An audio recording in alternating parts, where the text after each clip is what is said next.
All right, students, final resolution wrap-up phase right now. And what I have in front of me right now is just a quick overview as to the layering process, especially with washable marker. So when you try to put down a layer, sometimes when the marker actually overlaps itself, you're gonna have these striations.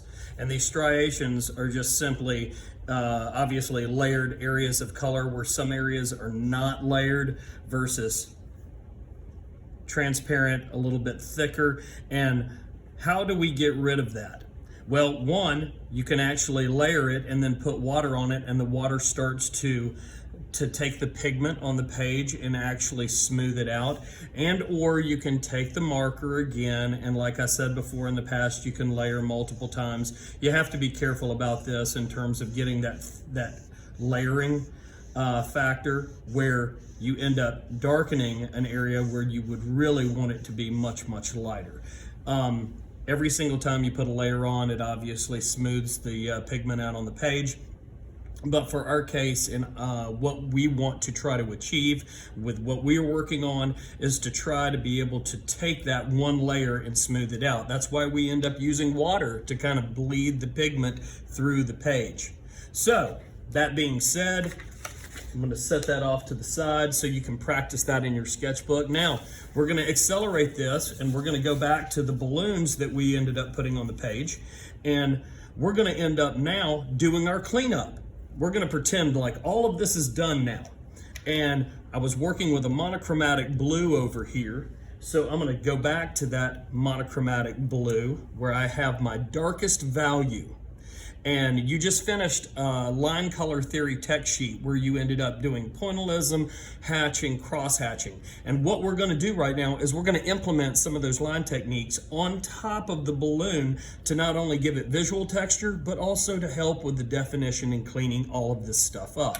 So this particular balloon is attached to this one, or kind of wedged in there in terms of my balloon sculpture. And I want to come in and I'm going to show you 3 different line techniques that you could actually use.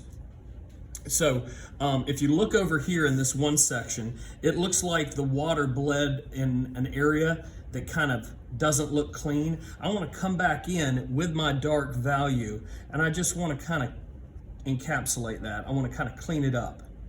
So again, all I'm doing through resolution is trying to clean up some of these lines.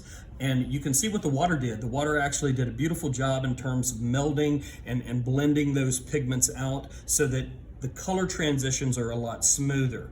So now what I want to do is I want to go to my darkest area, and I'm going to pick pointillism right here, and I'm going to just go from dark to light with my pointillism, barely tapping the page, going in that dark area, and then slowly but surely increasing the distance of my line out just for some visual texture.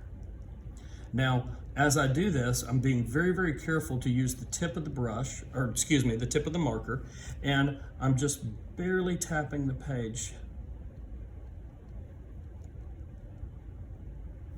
And I want to make sure that I get further and further away in the proximity of the dots as I get lighter in my variations. Same thing up here. I would do that in this area. I would go dark and really, really hammer out the pointillism, and then start to transition into a much, much lighter look if I wanted to kind of keep those images offset from one another.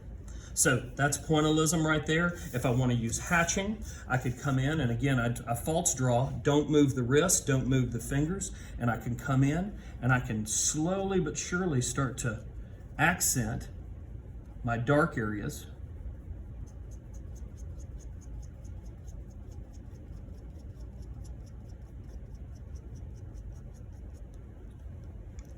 With my hatching line. So I can get pointillism, hatching, and again, the beautiful aspect of being able to manipulate this is if I wanted to, and I wanted to use cross hatching, I could simply come in. I'm going to go to a dark area again. This area is a dark area. Because the water washed that out, I want to come back in and enhance that a little bit. and I'm just taking the fat side of the marker and cleaning up that line. And then I want to come back in and I want to pop this line down, false draw, put my hatching line in, and then what do? I rotate 90 degrees, and then I come back in right over the top of what I've already done to get that hatching line.